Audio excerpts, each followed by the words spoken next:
Satyabhama Institute of Science and Technology, Chennai. Satyabhama Institute of Science and Technology, Chennai.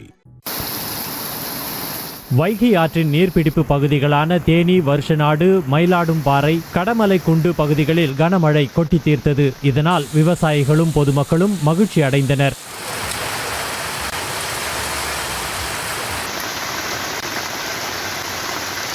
தொடர் மழை பொழிவால் பெரும்பாலான சாலைகளில் மழைநீர் பெருக்கெடுத்து ஓடியது.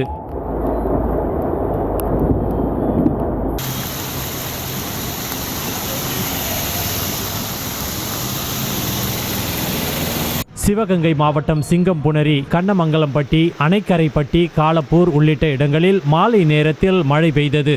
அப்பகுதிகளில் தொடர்ந்து ஒரு வாரமாக பெய்து வரும் மழையால் விவசாயிகள் மற்றும் பொதுமக்கள் மகிழ்ச்சி அடைந்துள்ளனர்.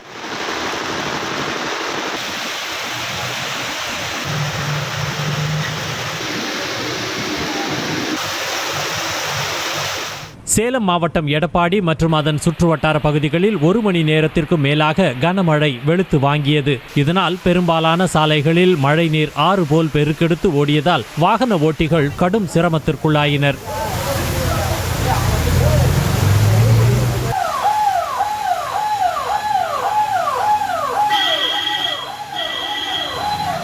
கோவையில் காந்திபுரம், ஆர்எஸ்புரம், பீளமேடு, கவுண்டம்பாளையம், சிங்காநல்லூர் உள்ளிட்ட இடங்களில் சுமார் 4 மணி நேரத்திற்கும் மேலாக கனமழை கொட்டி தீர்த்தது. இதனால் முக்கிய சாலைகளில் மழை நீர் தேங்கி குளம் போல் காட்சியளித்தது. இதனால் மேடு பள்ளம் தெரியாமல் வாகன ஓட்டிகள் ஊர்ந்து சென்ற நிலையில் சில இடங்களில் விபத்துகளும் ஏற்பட்டன.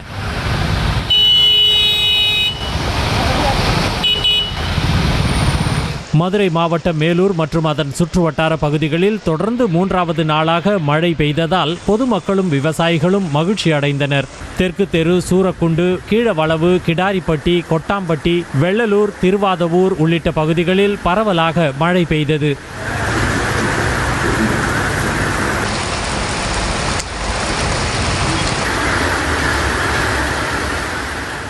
Satyabhama Institute of Science and Technology, Chennai. Satyabhama Institute of Science and Technology, Chennai. செய்திகளை உடனுக்குடனும் துல்லியமாகவும் தெரிந்து கொள்ள சப்ஸ்கிரைப் பண்ணுங்க.